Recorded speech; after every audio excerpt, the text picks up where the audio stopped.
How do you deal with adversity? When facing a challenge, do you retreat out of fear of confrontation? Do you fight? Do you turn to prayer? Or do you escape?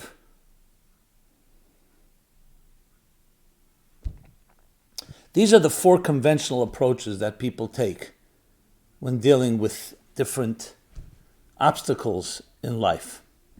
Please join me and discover a fifth approach, which will really help you grow and be the best you can be. How to deal with adversity, a 5-step approach.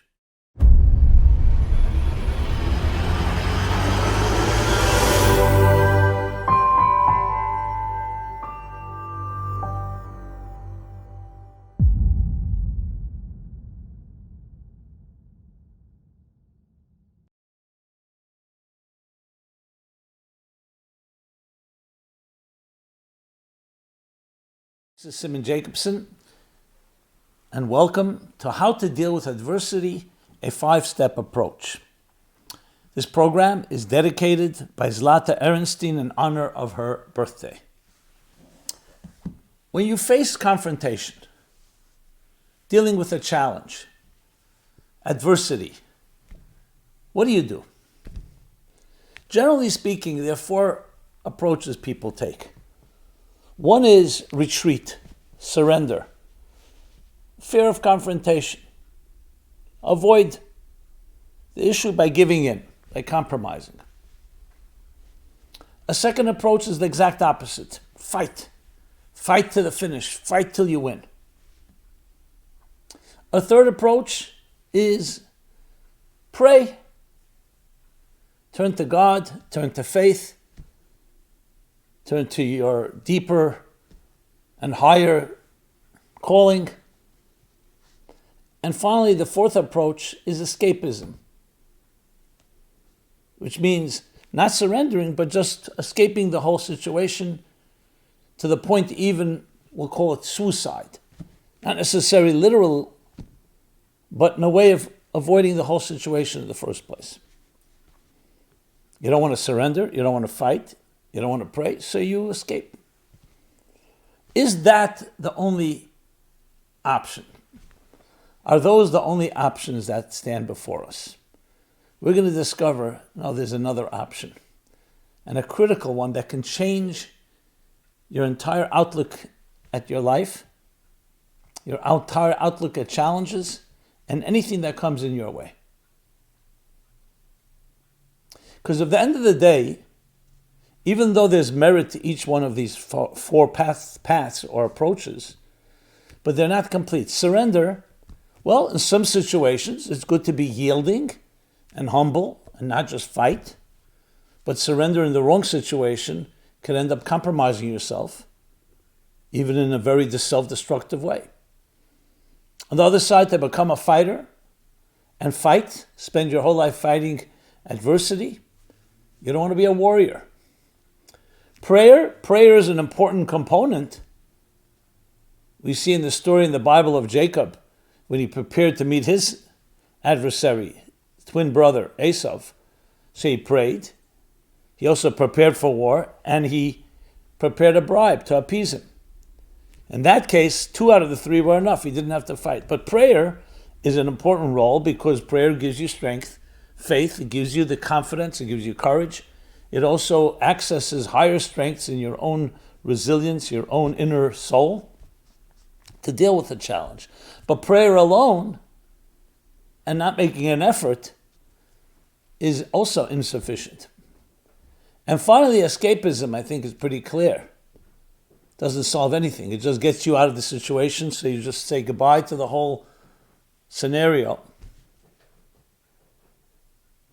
So indeed, there is a story that when the Jewish people, maybe the first documentation of being stuck between a rock and a hard place, when the Egyptians were pursuing them from behind, after they left Egypt, after the Exodus, and they had the sea before them, they were stuck. And they broke into 4 camps, these 4 camps. Camp number 1 said, let us surrender. We're not an independent people. Let's go back to slavery. Better to be subjugated under the Egyptians than to be slaughtered out here in the wilderness. A second group, the exact opposite. Let's fight. Let's go to war. Third group, let us pray. Let us pray to God to take care of everything.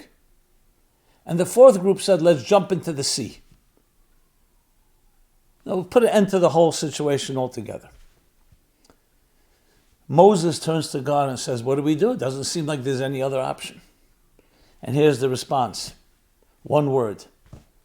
God says to Moses, Vayuso in Hebrew, move forward. Forge ahead. I told you that I've taken you out of Egypt, and I've told you would take you to Sinai and to the promised land. Forge ahead. Why are you doubting? Move. Because why? Not because there isn't merit in all of these 4 different approaches. First of all, you can end up debating the 4 to the end of time and be paralyzed meanwhile. Secondly, each one of them has its downside. To return back is to give up your own freedom because you're afraid of being on your own, because you're challenged. To become a fighter and just go to war, the rest of our lives we're going to fight our enemies, also not sufficient. Prayer, yeah, but what else besides prayer? You can't just bring your hands and say, pray, God will take care of me. What are you doing on your end of things? And of course, suicide or jumping into the sea, escapism is not an option as well. What is the option? To move forward. But there's a sea before us. The answer is, yes, logically, if you're going to go with statistics, there's a sea. But if you go with persistence and commitment and devotion, there's nothing that can stop you. And what indeed happened? When they moved forward, the sea parted.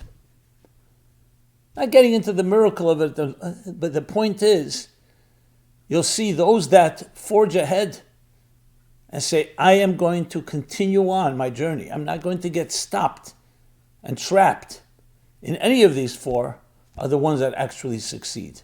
Breakthroughs happen. Because it's so much of a psychological attitude of thinking positive that is so vital in dealing with adversity. So let's take this a little deeper and further. You see, we are rational human beings. We're scientific minds. And as such, we like to calculate all our risks, our pros and cons. And therefore, that can make sense at many times. But there are times, especially when dealing with a serious adversity, some serious obstacle, that may not be enough. When a mother hears a diagnosis for her child, a serious diagnosis, and the doctor gives up hope, and the mother says, no, I will fight. Yes, you're telling me my child has autism. I will fight to have access to that child.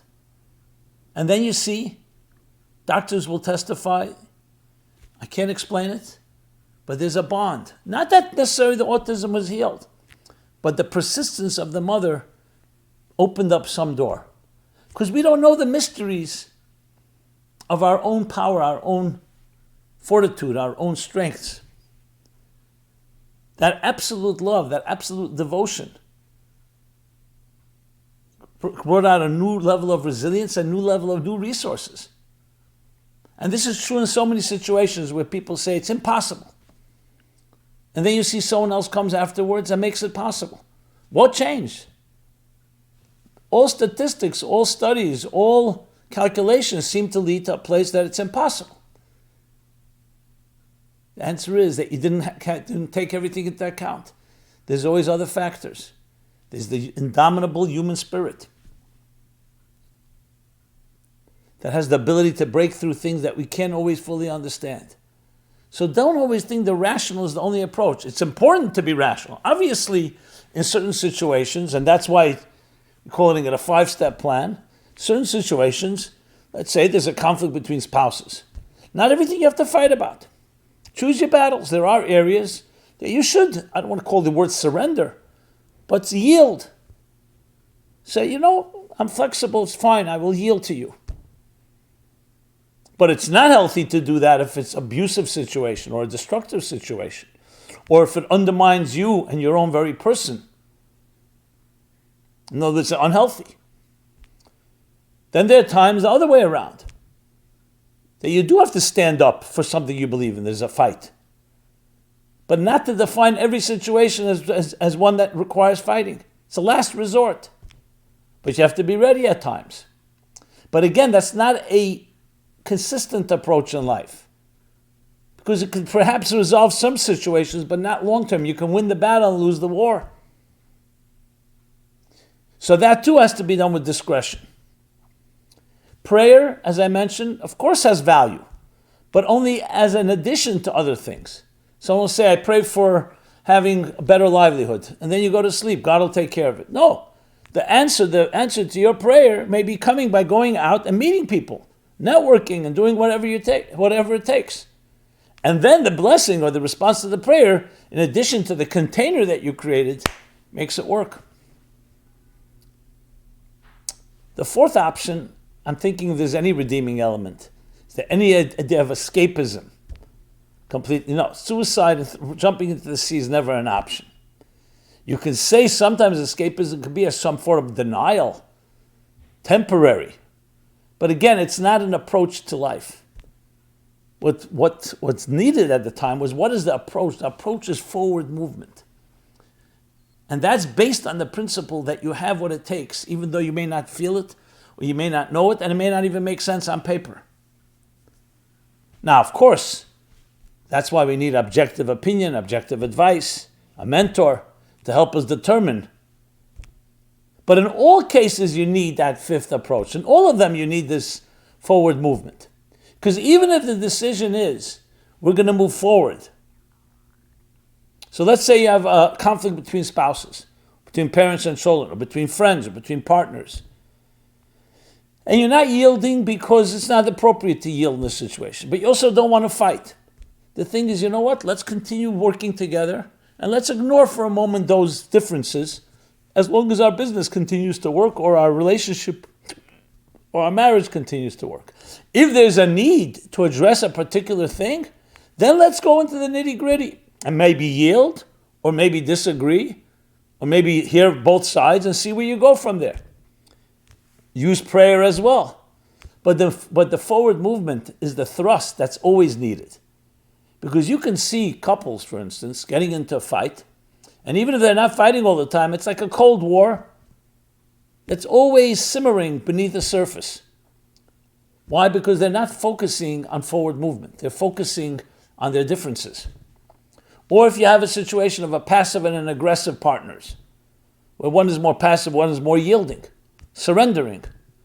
So it may work short term, but it's not a long-term relationship. A relationship has to be vibrant, has to be dynamic, has to be growthful. And for that, it needs to constantly be moving forward. In the process, that can infuse the times where there needs to be perhaps yielding on both ends, perhaps standing up for what you believe in on both ends. But if the drive is forward movement toward growth, then everything else becomes not so dominant. If yielding on its own, and it doesn't have the forward movement, or fighting on its own without the forward movement, or praying on its own without the forward movement, it will not be a healthy and sustainable approach. So let's discuss what means forward movement. So let's look at the human nature, look at the human being.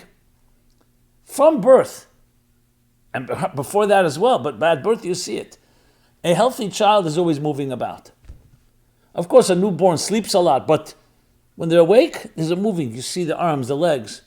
So one of the reasons is to keep it mobile, to keep the muscles going, but it's also the nature, that mobility, that fluidity, that energy, enthusiasm of a child, because that's the nature of a human being. It's the nature of life for that matter. The seasons, winter, to spring, to summer, to autumn. The very pulsating nature, even on the subatomic level, that there's no such thing as an inanimate universe. Everything is in flux, is moving about. Sometimes it's visible, sometimes it's subtle. But everything is pulsating, just like our heartbeat. Contraction, expansion, our breath, inhale, exhale. The whole world, the whole universe, all the cosmos are pulsating in that same way. Because that's the nature of existence. What happens when doubt enters into your being? Doubt paralyzes. It forces you to stop, like a deer caught in the headlights.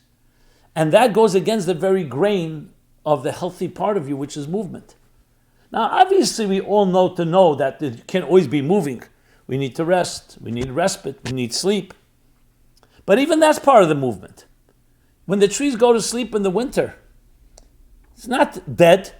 That's part of their regeneration and rejuvenation.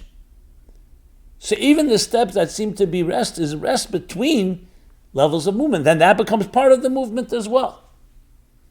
What's more movement, exhaling or inhaling, contracting or expanding? They're both part of the movement. That's what movement means. The vibration, the ups and downs, the twists and turns. And that's why getting too much into your head or fear, what does it do? It paralyzes us. And paralysis is the antithesis to life. Life is movement. Move forward, forge ahead.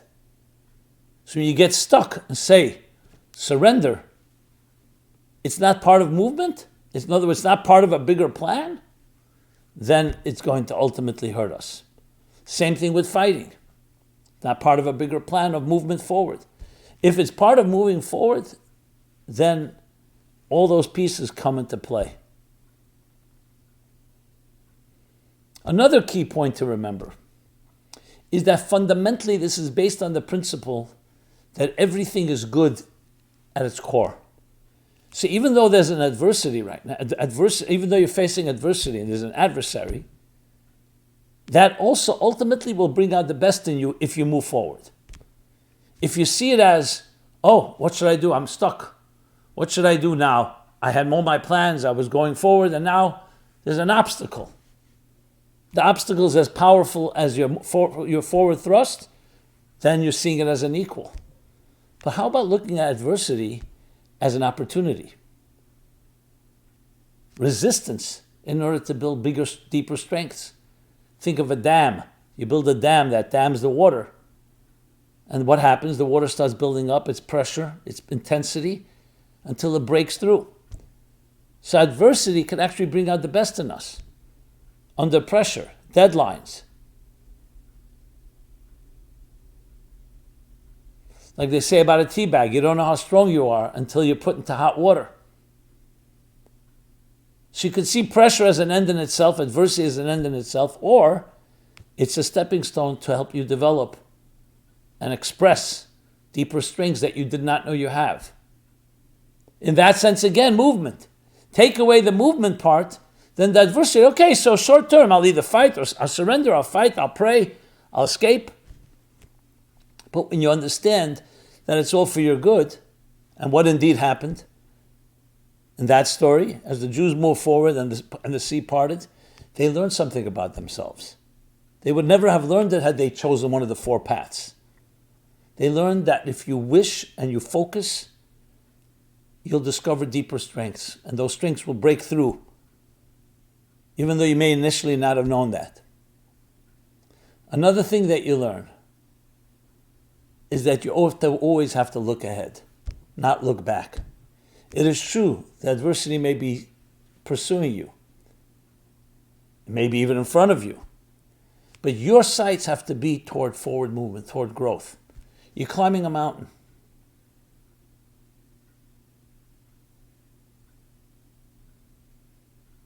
And you come to a point you realize, wow, I'm getting tired, and the mountain is very steep. I don't think I'll ever climb this mountain. That alone is already a certain resignation, similar to the surrender. You could try to fight and exert yourself and drain your resources, drain your strengths.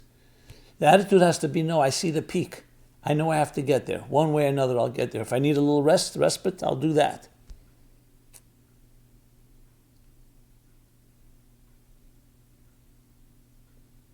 They tell the story of one of the climbers, I believe, of Mount Everest. So he tried to climb the mountain many times and never got there. But then he said to himself, and he told the mountain, you have till now been taller than me, but you have stopped growing. I'm going to continue to grow, and I'm going to continue to be motivated, and ultimately I will reach the peak. So it's a very different attitude. Focusing on the ahead, focusing on your goals, which takes us back to what defines us as human beings. Often we don't have that focus of the destination, of where we want to go. So then when something comes on our way that's an obstacle, okay, it either causes us to want to retreat and give up, or to fight, or to pray, or to escape. But when you're focused from the outset where you need to be, and you have your eyes set there, your sights set at the destination, that changes everything. Because whatever came my way cannot stop me from reaching my destination. That has to happen. I may have to go around, I have to make a detour, I may have to go above or below. But then the adversity, as I mentioned, will also catapult you and propel you to greater strengths because you have that focus and destination. So before we deal with adversity, it would be good to know, what is your mission statement? What's your calling? Where do you want to be? And then whatever comes your way, fine. Now I have to deal with that. From personal experience, I can tell you, whenever you have that focus, let's say, I remember writing toward a meaningful life. So there's plenty of writer's block that we all go through. But when you know you must finish this book, and you know what your mission is, you know the purpose of it, so the writer's block can get in the way for a while, but you need to forge ahead. You're forging ahead. Sometimes you need to take a little time off. Sometimes the writer block forces you to dig deeper. But it's a critical component to always know that you're committed to what you're committed to is what keeps you going. Once heard, there was one of the Hasidic rabbis who was arrested for counter-revolutionary activity, which basically meant being Jewish and doing Jewish activities in the former Soviet Union.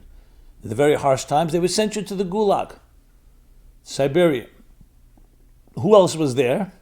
All the talented, all the intelligentsia, scholars, writers, artists, musicians, athletes, people of all kinds of talents. So one of the things that kept this chassid alive and spirited and was talking to these people. They were fascinating, and we would learn lessons from them. So from time to time, they would have, because there was so much talent there, they would have like events where they would present things. There was a juggler, there was a tightrope walker.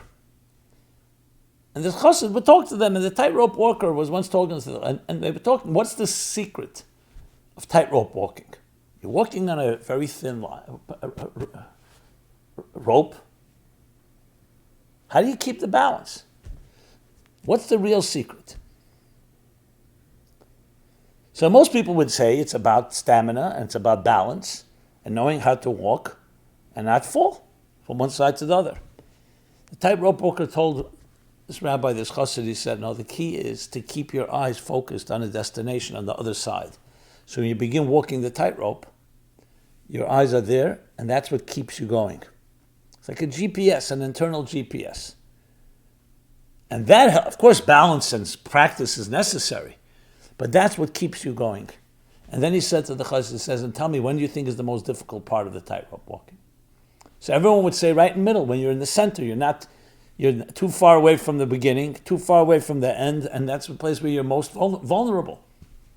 He said, no, the most difficult part is when you come to the end and you have to make a turn. Now you have to create a new destination, the other side. There's a split second till you create the new focal point. It's the focal point that's the key.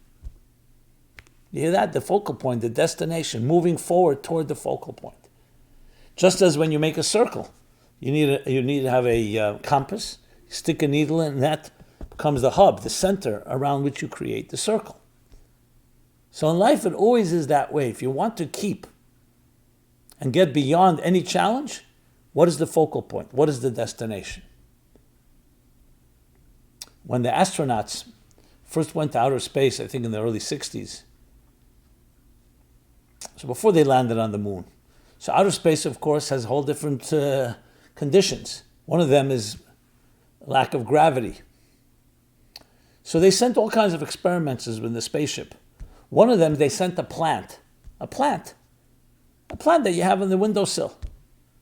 So we know a plant grows, roots into the ground to absorb the water and the nutrients to be able to allow things to grow. What happened with the plant in outer space? Because it didn't have a focal point, the roots grew in all four directions all over. The plant was no longer a normal plant. There were roots everywhere because they were looking for that focal point. Where gravity has effect, the roots go downward and that's where they stay. They don't go upward. So focal point is the idea. You have a destination. Move forward. Why are you allowing the adversity and the obstacles to define you? Work around them because you're going somewhere. And actually use them as well as make those liabilities turn those liabilities into assets. And there you have that fifth most important step to moving forward. But that's a mindset, an attitude that requires focus, requires sense of mission, a mission-centric life, but something all of us can achieve. Practically speaking, I mentioned this exercise many times, the Moda'ani one. When you wake up in the morning, before you begin your day, as soon as you're consciously awake, say, thank you for returning my soul to me. Your soul is your hub. And when you connect to that soul, to that center, to that focal point, that's what keeps you moving. How am I spiritualizing my day? Now, you may have a situation, suddenly, an annoyed customer, I should say, or annoying one, an obstacle, someone is picking a fight, someone's in a bad mood, but your focus is on the soul. This bad mood, maybe my role is right now to say something kind, not to be affected by it. But when you don't have that focal point, what's going to happen? You're going to be impacted. You'll either respond in kind, someone insults you, you'll insult them back, or you'll compromise yourself and surrender, in a weak way, I mean. But when you know that you are on a mission, you know that you have a journey to go on, you're traveling into that journey, then anything that comes your way is part of the journey. You just can't always predict whether it will be a straight line or you may have to work around certain things. Work around, and to your surprise, you may discover that that wasn't a workaround that actually helped you. The resistance helped. Helped you grow, helped you solve a problem you wouldn't have anticipated. Helped you solve a problem that later, should that problem come up, you already have been preempted and prepared yourself. There's so many ways how this approach, this Vayuso approach, this forging ahead approach, changes how we look at ourselves and everything that comes our way. And that, my friends, is the lesson. How to deal with adversity. The 5 steps. The 4 steps, they each have their role, mostly temporarily and in certain conditions. But the 5th step is the key to everything. As I said, the 4th step, the only place you can find merit is where you may need, where a person, let's say, has great shock. They need a little denial, healthy denial, in order to be able to move forward as well. If you try to assault someone's psyche and say, here, deal with the situation. No, sometimes you need to have a certain escapism. Not permanent and not in any way that's destructive, but before you enter the fray. And the same with the other 3. But ultimately, the moving forward is the key. You are a mobile entity on a journey. You're on a journey. And the journey is always moving forward. There are ups and downs, twists and turns, but it's always moving forward. Look at the moon. It's a good example. It waxes and wanes, but it's always moving forward. And that's how we have to look at our lives. So the moon, even right before it disappears, after it wanes, it's reborn again. And then it becomes brighter and brighter, full moon, and the cycle continues. So, there are many, many lessons we can learn from this. in any situation that comes your way. May we all be blessed with the least amount of obstacles, but with some. We must have them in our lives. And let them propel us to the greatest heights possible. Thank you. This has been Simon Jacobson. MeaningfulLife.com is our website, where you can find this and many other programs. I'd love to hear your thoughts, your feedback, your suggestions, your arguments, as well as please share it with others. That's part of the movement. We share, we pay it forward, we share. The ripple effect, the butterfly effect, that continues to impact one person after another ad infinitum in this long marathon, with each of us being links in this great cosmic chain. Thank you again, and be blessed. This program is brought to you by the Meaningful Life Center.